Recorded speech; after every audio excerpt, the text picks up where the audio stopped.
What's up, guys? It's your girl, Emily Curl, hanging out at iHeart with an artist we all know and we love. Lauv, welcome. Thank you for being here. Thank you for having me. We're so happy to have you, and I'm so excited to talk to you about your new music, How I'm Feeling, out now. First off, congratulations. Thank you. What's it feel to have it out into the world?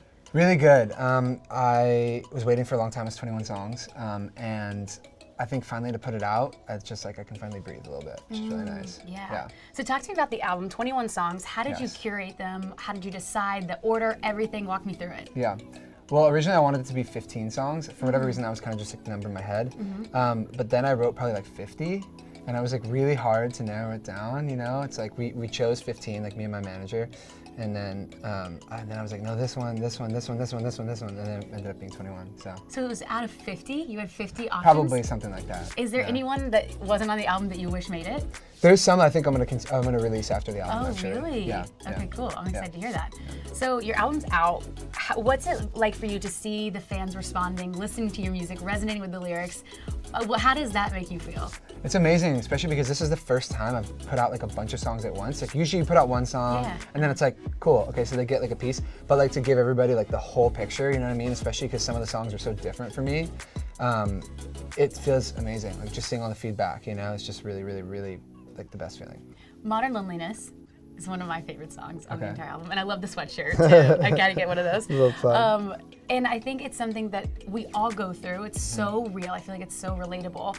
I'm curious for you, like thinking about that song, what do you think is the main contribution to Modern Loneliness? Oh man, I could go on for days.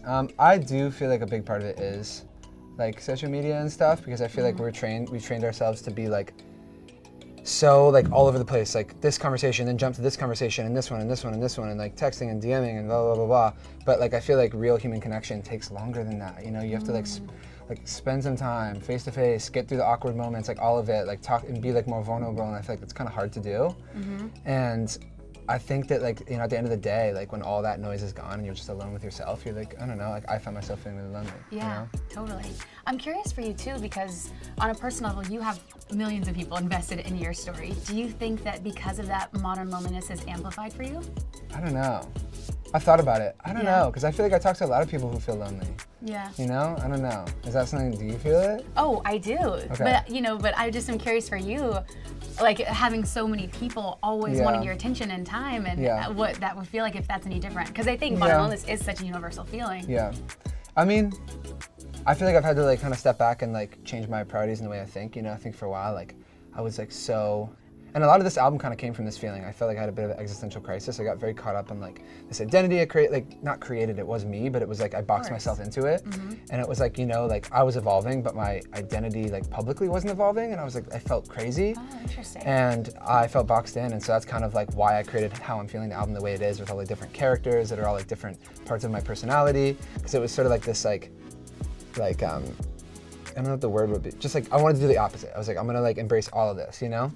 So like full 360. Yeah, we'll say that. And like I feel like I don't remember where I even started, but yeah, I don't know. I think like I've had to like kind of realize that like to focus less on like that stuff, like on the internet and so on and so forth, and more just like people that I know like really deeply in my life, and like If you ever do get like overwhelmed by the internet or life or identity or any of those kind of things, and you have to take a reset day and you have to pause and like refresh yourself, what does it look like for you? Do you have a good go-to thing that you do, or is there something that makes you really happy, or any mantras that you swear by? I feel like a few things. One, meditating is huge for me. I try to do it every day. Yeah, I try to do it every day. And like part of my meditation is like just speaking from the heart. Like it's not just silent. And I love meditating with my friends.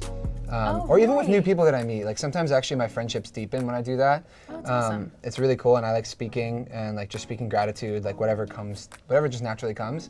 That's really helpful for me. It puts me in the moment and helps me appreciate my life. So whenever I'm stressed out, I'm like, yo, the things you're stressed out about don't matter as much as your brain is telling you they do.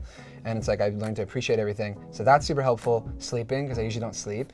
I'm one of those people who's obsessed with being awake. I don't know if you're like this. No, I'm the opposite. I'm obsessed with being asleep. I sleep like 9 hours a night. I'm like a gross about sleep. You're the opposite? I get like 3 or 4, like I don't know, consistently, maybe a little more. Yeah, but then like every like week or two I crash, and then I sleep like 10 hours or 11 hours or 12 hours that's like or whatever. my every day. Yeah, I don't know what it is. I just sort of like, anyways, I have to force myself to sleep. I'm like, you've got to sleep. Yeah, I don't know, stuff like that. Or even honestly, just making music with my friends helps me a lot. So, yeah, that's awesome.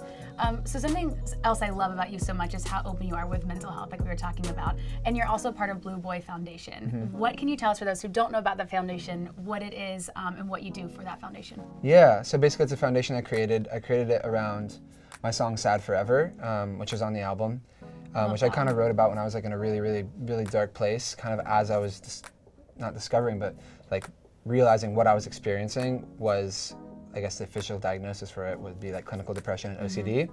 And I kind of figured as I was getting better, which is still a process, that I wanted to kind of like share the story, which, you know, the music video for it is like, you know, it's like I shot it, I played it for the first time at one of my concerts in Manila. And just like, and then underneath you can see just me captioning like my whole story, you know, everything. And I wanted to use it as an opportunity not to like just be another song that like generates like income for me and my team and so on and so forth, but make it like put it to something good. So I created the foundation so we could, you know, collect all the proceeds from it and then send them to various organizations that are working in the field. So that's amazing. So your album's out. Yes. So exciting. So Yes. many things happening. What can we look forward from you in 2020? 2020, a lot of tour dates, tons of tour dates. I'm actually already working on what might be next, so definitely more music. A ton more music. I don't know, I feel like I'm rebelling from the fact that like I spent so long putting music out slowly, you know? Oh, and then now you're like, let's I'm get it go, out. Go, when go, you go, have 50 go, songs. Go. I have so many songs and I'm making like new stuff, so definitely a lot more music. Who knows, maybe another album. And yeah, I don't know, I guess we'll see. I'm learning how to dance, so if you come see me on tour, there's a couple of choreographed moments. Oh, whoa. And I bring the concept of the one-man boy band to the stage, which is going to be very like kind of theatrical and weird. It's oh, wow, fun. I actually love that so much. Yeah, it's going to be cool. That's so, great. Yeah. So of all of the songs you created and sort of put out into the world, is there one that you're most proud of?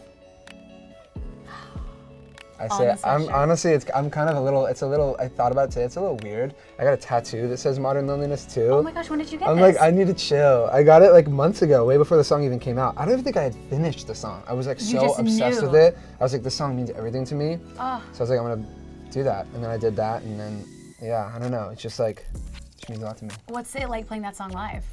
I just started to do that.